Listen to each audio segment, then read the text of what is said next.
All right, guys, so let's talk about 6 massive retirement regrets that you absolutely want to avoid. This applies to everyone who is retired, or as you prepare for retirement and financial freedom, you want to make sure you have a plan to address each one of these 6. So this list is actually a little bit different than it normally is. And I'm going to take a little bit of a different approach to it. So that way you guys, not only the retirees can take a peek at this, some of you guys that do follow me that are retired, but a lot of us, most of us are either trying to retire, close to retire, already there. And I kind of want to approach it from that perspective. So that way you can absolutely get ahead of this and avoid these regrets altogether. So regret number 1, not spending more early in retirement. Now, this one right here was kind of interesting whenever I read it, and it was mostly fear dictated.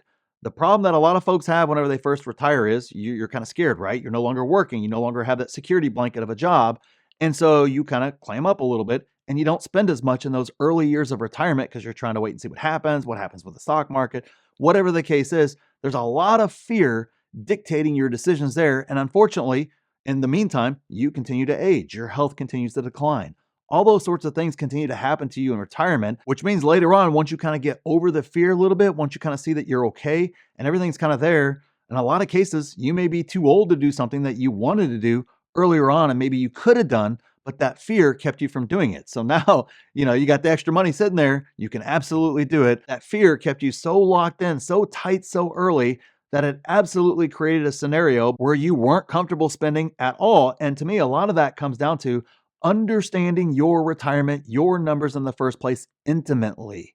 You have to understand that. If you just threw money into a 401k, you didn't really have a defined plan, you kind of avoided knowing your stuff intimately, being the expert on your stuff, and you kind of left it up to an advisor, or you left it up to this person, or maybe a family member, or whatever the case is, you're going to have a lot of fear because you just don't know any better.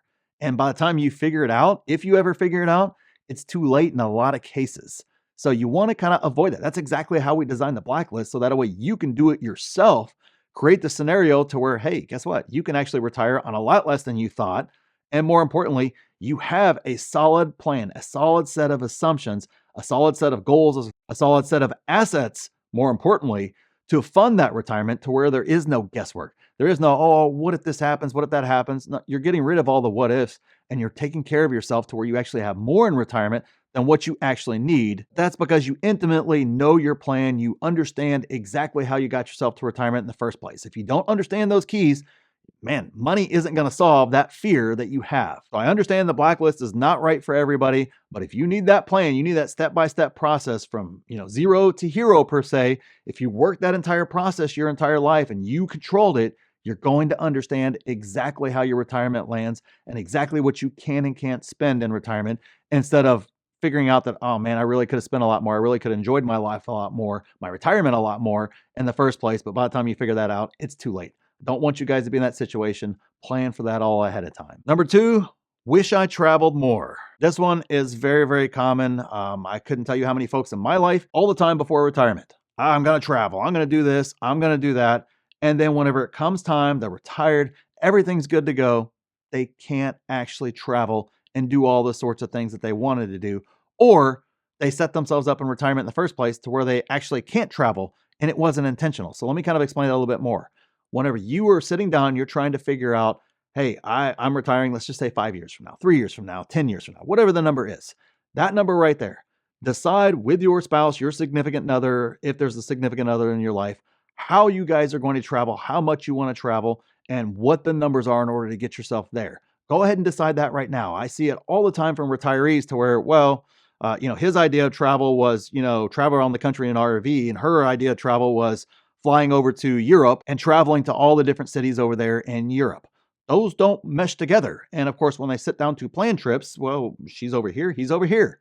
Who's going to win? I don't know, but a lot of times what you end up with was deadlock. And we'll figure that out later. Oh, well, we'll just go visit the grandkids and that's it. And before you know it, your retirement years have passed. You can no longer travel and do a lot of those things because of health issues. And it ends up putting you in a spot where you can't do and travel nearly as much as you actually wanted to do. The other piece that kills people in retirement is the fact that they set up their lifestyle in a manner, in a fashion to where they can't travel. Either they can't afford to, or it becomes too much of a burden because they still have that giant house from when they had the kids, because they have this hallmark moment in their head that all the grandkids and all this other folks are all going to come over and they're all going to have a great time, and at grandma's house and all that sort of stuff like that, to where they have this huge housing expense that's eating up a huge chunk of their retirement every single month. And so you feel obligated to stay there. Boy, it feels really, really good to go travel for a month because, well, I'm paying all this money towards that house there. Now I've got to, pony up and I've got to pay for, a hotel or Airbnb or whatever the case is for a month over here. And it just becomes this giant burden to where you can't travel as much as you wanted to because all the things at home kept you there. Instead of downsizing, you left the same house or you upsized. I've seen that one too, based upon these like hallmark type moments that may or may not actually happen. And in a lot of cases, you don't even understand or you don't remember how you guys treated your grandparents. When you were little and you loved the grandparents and it was so much fun to go over there. I'm telling you right now, they could have stuck me in a closet and I wouldn't have cared. Make a pallet on the floor in the living room, I wouldn't have cared. I didn't need my own bedroom or my sisters and brothers to have their own bedrooms and, everybody else to have their own bedrooms. Nobody needed that sort of stuff. They could have had just a freaking condo, with no bedrooms, and you could have put me in the pantry. It would have had a great time. That's the beauty of kids. They have an awesome time no matter what because they just want to visit you. And by the time they're old enough to where they want their own room, guess what they don't want to do most likely? They don't want to hang out with their grandparents. I'm sorry, that's just the reality of life. So to me, it makes absolutely no sense to have a big house to accommodate these hallmark moments when you could simply, if you want to do that at Christmas every year, great. Go rent an Airbnb for a week, invite the whole family up at a big, nice house at some neat place that you guys would all want to travel to and visit and call it a day at that stage. Or buy that and then rent out the rest of the time so that way it can become an asset that pays you and turns into an asset that's paying you in your retirement there. But too many retirees are locked into this hallmark idea to where now it hinders their ability to travel because so much of their cost is sunk into their home right there where they're at in the first place. Now, if travel isn't your goal, okay, this doesn't apply. But a lot of folks, that's one of the biggest regrets that retirees have is they wish they would have traveled more. Number 3, wish they planned post-retirement more. Now, we kind of talked about this one briefly here, but a lot of folks plan to retire.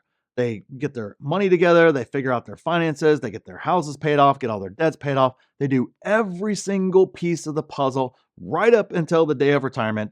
And then they go, I'll figure out what I'm going to do in retirement once I get there. I want to play a lot of golf. I want to travel. But they don't actually set a real plan. I know we talked about it a little bit earlier, but that planning piece of that second phase of life is so key. And the earlier you start, the better it is because the more years you have where, significant others planning this one thing and you're planning something completely different, you guys don't have real discussions and make real decisions about that well ahead of time, it becomes harder and harder and harder to, get somebody to find a compromise per se, because that person's had 30 years of going one way. You may have had 30 years of going another way. And now you're locked into those dreams, those goals. It becomes really, really hard to kind of come together and create something there in the middle. Now, you may end up lucky to where that is easier to find than others, but generally speaking, that's not what happens. And unfortunately, they're left trying to figure it out in retirement, and it becomes overwhelming. It's hard. You have a lot of options, and of course, you have all the fears and everything else that are going on as well. It just becomes something that makes retirement a lot harder than it used to be. And unfortunately, a lot of folks, what they end up doing is they just go back to work because they're bored. They need something to do. They can't agree on where to go, what to do in retirement. And so they just end up going back to work. And that's kind of sad to see. You work all those years to get to retirement, and then you're not really doing what you want to in retirement. Now, maybe you want to work. We'll discuss that here in just a second. But generally speaking, folks are going back to work because they got nothing better to do, not because that was part of their plan in the first place. So get ahead of the curve and plan that before you ever get there. At least have a loose plan, something there, something tangible you guys can grab on and try, and then make your adjustments from there. Number 4, wish I pursued my dreams. Look, I think we all say that to some degree or another, especially, I wish I would have tried to be a pro athlete or whatever your passion was whenever you were younger. Well, guess what? You got another chance whenever you retire to pursue another passion, to pursue your dreams. But unfortunately, again, probably because of the prior point, there wasn't a lot of planning there. You never actually took the leap. You never actually took the steps to pursue that dream. So, hey, all right, maybe you can't be a pro athlete anymore, but you probably have more dreams and more passions here in later life than maybe you had when you were younger, and you choose not to actually pursue those either. So make that part of your plan that we just discussed. Pursuing those dreams, pursuing those passions, starting that business you've always wanted to start, doing those sorts of things because you don't want to be on your deathbed going, I wish I would have, which unfortunately, that's what most people who are on their deathbed end up saying. Number 5, wish I would have gotten fitter. I think we all can relate to this, that, hey, we all want to be in better shape. Unfortunately, most people don't take care of their health until they have a health problem, which when you're older, that means you can't undo the 50 years worth of work prior. I mean, you can't wait till you're 70 to get yourself in shape, right? You can do some work, it can help you out some, but it may not add the amount of time to your lifespan and more importantly, the quality of life that you want to have than if you would have started when you were 30 or 40 or 50 or whatever the case was. So you got the fit 80-year-old over here playing around with the grandkids, and then I'll see somebody that's my age who can barely move, who can barely walk around the ski village or whatever the case is, and that person's half the age of this person. It makes absolutely no sense outside of the fact one person is having an incredible quality of life very late in life. This person over here has less quality of life in their 40s. And it's not, I've seen it in their 30s now too. It seems like this is getting worse, not better. So that makes absolutely no sense to me outside of the fact that you don't want to have that regret of, I wish I would have taken care of my body earlier on in life, because waiting until later on in life is a bad move. Even though you may live to the same exact age, let's say this other guy over here lives to be 80 and this guy dies, next year. Well, I don't know, but let's just say he does at 80 years old. Well, I would definitely say that if this person continues on their path, their quality of life for that 40 years is the complete opposite experience of this person over here and their 40 years worth of life where they're skiing and rolling around on the ground with their grandkids for 80 out of the 81 years that they're alive or whatever the case was. So that right there is something that routinely comes up again with retirees. So that's definitely a regret you want to avoid. Take your health seriously right now so that way later on in life, it's not something that you regret. And finally, I wish I would have retired sooner. Again, this is something that is statistically proven. It's in every single book on retirement, studies on people who are on their deathbeds, studies of the elderly, everywhere. Nobody ever says, I wish I would have worked more.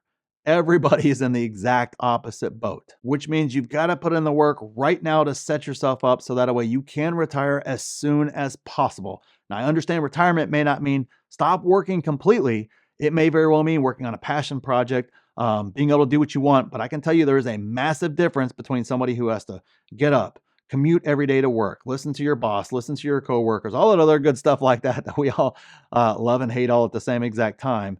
And doing that day in and day out and not having any sort of freedom with their schedule or anything else like that, that is a totally different world than being able to go, you know what, it's kind of cold outside today. Maybe I'll just hang out in here and, drink some coffee and, maybe hang out with the family or something of that nature.